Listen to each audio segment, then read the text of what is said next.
Assalamualaikum warahmatullahi wabarakatuh. Perkenalkan kami dari kelompok 3 kelas MIPA 2 PPG Prajabatan 2022 Universitas Sultan Ageng Tirtayasa. Di sini kami akan mempresentasikan tentang ruang kolaborasi topik 5 mata kuliah Filosofi Pendidikan Indonesia, yaitu pendidikan yang berpihak dan memerdekakan peserta didik. Adapun anggota kelompok 3 yaitu yang pertama Niki Putri Wijaya, Rodiatul Mardiah, Sigit Edi Setiawan, dan Silmi Rizky Utami. Nah, berikut adalah praktik baik yang telah dilakukan oleh sekolah dan beberapa organisasi, di antaranya itu ada Sekolah Kembang, Sekolah Berbasis Proyek dan Pembelajaran Demokratis, SDN 10 Bongan, dan Sanggar Anak Akal.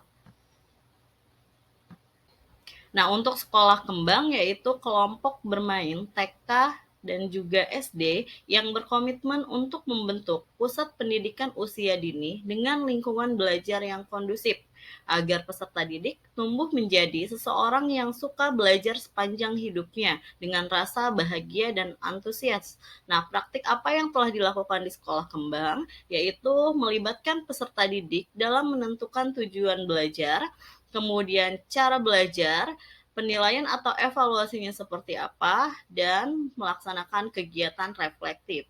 Nah, untuk siklus belajar SD yaitu berbasis pertanyaan dan reflektif. Nah, untuk PAUD itu difasilitasi dengan ruang yang luas agar peserta didik dapat bermain dan juga peserta didik dilibatkan dalam mengambil keputusan. Nah, berikutnya adalah sekolah berbasis proyek dan pembelajaran demokratis untuk seni dan sains. Praktik baik dalam pembelajaran yang berpihak pada peserta didik dan memerdekakan peserta didik, yaitu mandiri. Siswa dilibatkan dalam menentukan tujuan belajar, cara belajar, evaluasi, dan kegiatan reflektif. Kemudian menciptakan lingkungan aman, nyaman, dan berprinsip pada kesetaraan. Kemudian untuk pembelajaran itu berbasis proyek dan juga riset yang didokumentasi. Kemudian menumbuhkan empati dan sensitivitas terhadap masalah nyata di luar sekolah. Nah, kemudian belajar juga tidak hanya dari guru, tapi dapat melibatkan masyarakat, yaitu praktisi dengan berbagai bidang. Kemudian penilaian juga tidak hanya oleh fasilitator atau guru, tapi siswa dan pelaku dari berbagai bidang atau masyarakat itu bisa terlibat. Kemudian penilaian yang paling penting yaitu adalah penilaian proses. Kemudian hasilnya itu bisa berupa portofolio karya dan juga kegiatan yang didokumentasi. Untuk SDN 10 Bongan memiliki visi yaitu menciptakan siswa yang berakhlak mulia, berilmu, bermutu, berwawasan lingkungan yang dijiwai dengan nilai-nilai budaya dan karakter bangsa. Praktik baik dalam pembelajaran yang memerdekakan dan berpihak pada peserta didik yang dilakukan di SDN 10 Bongan yaitu pembelajaran tidak harus di ruang kelas, tapi di sekolah ini difasilitasi dengan kebun sekolah, kandang kambing, dan juga kolam ikan. Kemudian pengajar tidak hanya guru, tapi bisa juga di luar sekolah, yaitu masyarakat yang memiliki wawasan di bidang tertentu. Kemudian siswa juga dilibatkan dalam mengambil keputusan dan kebijakan. Misalnya untuk pembelajaran di luar kelas, guru meminta pendapat kepada siswa terlebih dahulu. Kemudian peserta didik juga dilibatkan dalam mengambil keputusan, misalnya dalam kegiatan lomba dilibatkan sebagai panitia, misalnya pada kegiatan pramuka. Kemudian peserta didik juga terlibat dalam aksi sosial, kemudian pemilihan ketua kelas atau KM.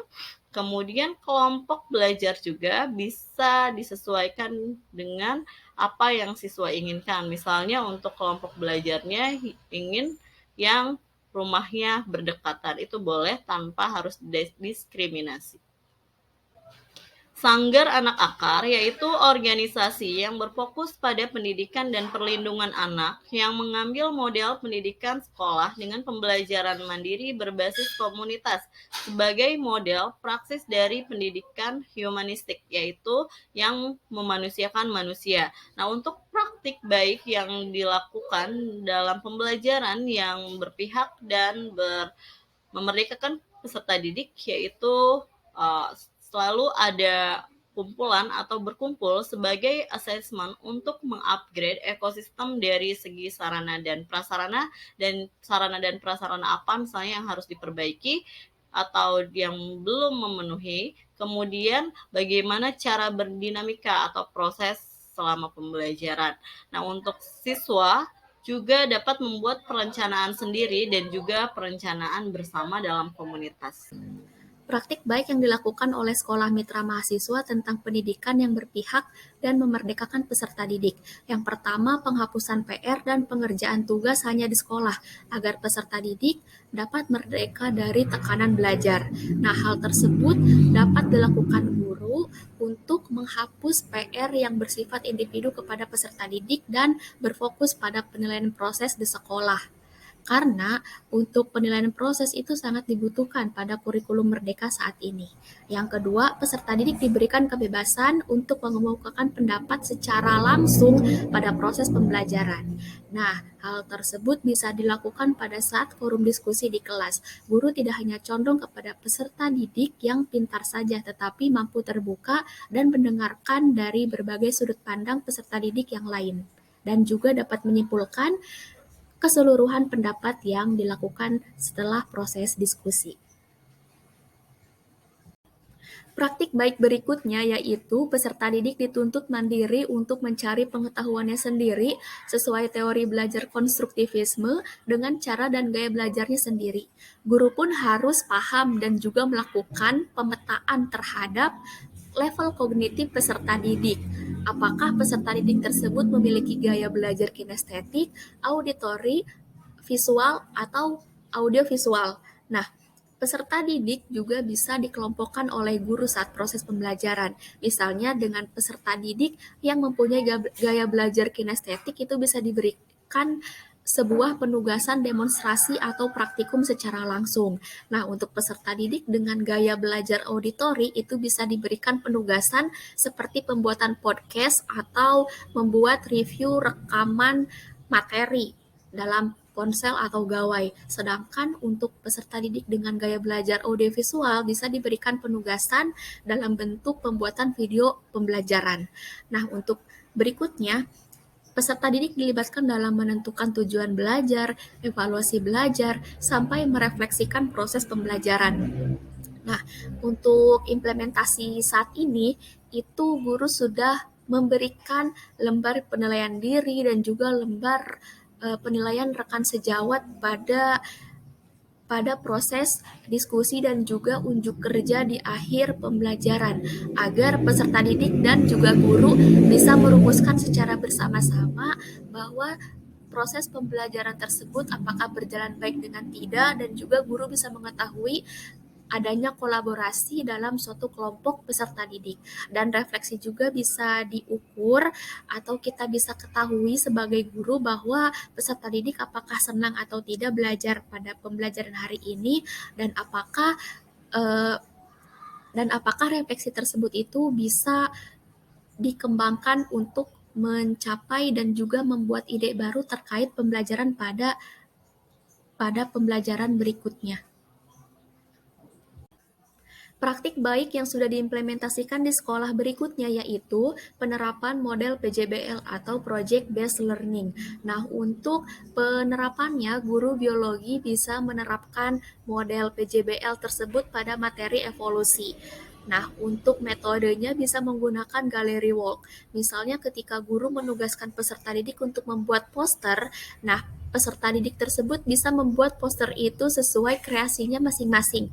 Kemudian dengan metode gallery walk, peserta didik mampu mendemonstrasikan poster tersebut di kelas dengan membuat pameran poster dengan cara mengenalkan poster tersebut terkait materi evolusi agar peserta didik itu mampu mendengarkan dan juga menerima pengetahuan baru dari temannya. Sehingga untuk penerapan PJBL tersebut dinilai efektif karena bisa meningkatkan public speaking dan juga komunikasi yang baik. Untuk praktik baik berikutnya yaitu guru membantu peserta didik untuk menemukan jati dirinya, minat bakat dalam bidang akademik maupun non-akademik. Misalnya ketika peserta didik tersebut lebih pintar dalam segi akademik, bimbinglah atau tuntunlah peserta didik tersebut untuk bisa mengikuti perlombaan yang bersifat akademik, misalnya OSN atau Olimpiade Sains Nasional, atau misalnya perlombaan LKTI atau karya ilmiah. Misalnya ketika ada peserta didik yang lebih condong dalam eh, kemampuan atau misalnya kecerdasan dalam non-akademik, guru harus bisa menuntun peserta didik tersebut untuk bisa mengikuti perlombaan olahraga, perlombaan teater atau marching band, dan juga ekstrakurikuler lainnya seperti paskibra, pramuka, dan PMR agar peserta didik tersebut bisa mengembangkan dan juga mengasah minat dan bakatnya untuk menjadi pribadi yang lebih baik dan bisa bersaing di lingkungan masyarakat. Selanjutnya, mewujudkan pendidikan yang berpihak dan memerdekakan peserta didik dalam implementasi kurikulum merdeka. Yang pertama adalah pembelajaran paradigma baru. Pada pembelajaran paradigma baru, menekankan pada pembelajaran yang berpusat pada peserta didik atau student center. Melalui pengalaman belajar, peserta didik akan yang pertama aktif secara sikap dan kognitif, kemudian melakukan refleksi pembelajaran, dan bebas mengeksplorasi pengetahuan yang dibutuhkan. Aktif secara sikap dan kognitif berarti peserta didik tidak hanya aktif pada kegiatan fisik yang ada di kelas, tetapi pikirannya pun aktif untuk memproses materi yang diberikan oleh guru. Kemudian kedua, melakukan refleksi pembelajaran. Nah, ini untuk menilai sejauh mana pemahaman yang sudah dimiliki akan pengetahuan yang didapatkan dari proses pembelajaran, ekspektasi belajar, serta strategi untuk meningkatkan diri. Dan yang ketiga, bebas untuk mengeksplorasi pengetahuan yang dibutuhkan. Pada hal ini, peserta didik dapat mencoba dengan bebas berbagai kegiatan yang sesuai dengan minat dan potensi yang dimiliki. Nah, ketiga kegiatan ini teramati pada video yang sebelumnya, yaitu pada 4 sekolah. Aktif secara sikap dan kognitif. Terlihat peserta didik aktif mengikuti kegiatan-kegiatan yang diadakan oleh sekolah. Kemudian di akhir pembelajaran, peserta didik melakukan refleksi pembelajaran dan peserta didik bebas untuk mengeksplorasi minatnya, hal yang ingin mereka ketahui dari kegiatan pembelajaran yang disediakan oleh sekolah. Selanjutnya, membuat kesepakatan belajar. Sebelum memulai pembelajaran, guru dan peserta didik perlu membuat kesepakatan belajar agar proses pembelajaran dapat berjalan dengan lancar. Seperti contohnya, guru dan peserta didik membuat kesepakatan terkait tata tertib saat belajar, apa yang harus dilakukan dan apa yang tidak boleh dilakukan ketika pembelajaran berlangsung. Kemudian ekspektasi belajar peserta didik, seperti apa yang diharapkan peserta didik dari pembelajarannya, kemudian apa yang ingin peserta didik capai dari pembelajaran yang dilakukan, dan kemudian kesepakatan asesmen. Pada kesepakatan asesmen, guru dan peserta didik dapat membuat kesepakatan terkait pengumpulan asesmen dan kemudian tata cara pengerjaan dari asesmen. Dan yang ketiga, menerapkan pembelajaran berdiferensiasi. Pembelajaran berdiferensiasi memberikan kesempatan bagi peserta didik untuk mendapatkan pengalaman belajar yang sesuai dengan kebutuhan belajar, minat, kemampuan kognitif, dan gaya belajar peserta didik. Sebagai contohnya adalah kegiatan pembelajaran melalui proses diskusi. Peserta didik dikelompokkan ke dalam kelompok kecil di dalam kelas itu sesuai dengan gaya belajar peserta didik. Jadi peserta didik ada yang dikelompokkan pada kelompok auditori, kemudian kelompok visual, dan kelompok kinestetik. Selain itu, pada pembelajaran berdiferensiasi, peserta didik dibebaskan untuk memilih jenis asesmen yang mereka inginkan. Seperti halnya peserta didik dengan gaya belajar auditori mengerjakan tugas asesmen dengan membuat rekaman atau podcast. Kemudian untuk peserta didik yang memiliki gaya belajar visual bisa membuat poster digital rangkuman dari hasil belajar. Untuk yang selanjutnya yaitu mewujudkan pendidikan yang berpihak dan memerdekakan peserta didik dalam implementasi kurikulum merdeka, yaitu menciptakan lingkungan belajar yang aman dan nyaman. Lingkungan kelas yang aman, nyaman, dan berpihak pada ekosistem pembelajaran perlu diciptakan agar konsentrasi dan gairah belajar peserta didik dapat meningkat. Peserta didik tidak stres dan tegang, serta belajar jadi lebih efektif dan efisien, sehingga hasil belajar peserta didik pun meningkat. Untuk yang selanjutnya adalah kesimpulan. Kesimpulan dari pemaparan kami tadi, sekolah dan guru dapat menyediakan program pembelajaran yang berpihak dan memerdekakan peserta didik, seperti menciptakan lingkungan belajar yang aman dan nyaman, pembelajaran luar kelas atau outdoor class, praktik pembelajaran dan pengembangan potensi lokal tempat peserta didik tinggal, dan penyediaan sarana dan prasarana pendukung minat dan hobi peserta didik atau ekstrakurikuler. Selain itu, guru juga dapat mengembangkan praktik pembelajaran yang dapat memerdekakan dan berpihak kepada peserta didik sesuai dengan karakteristik dan kondisi peserta didik di kelasnya.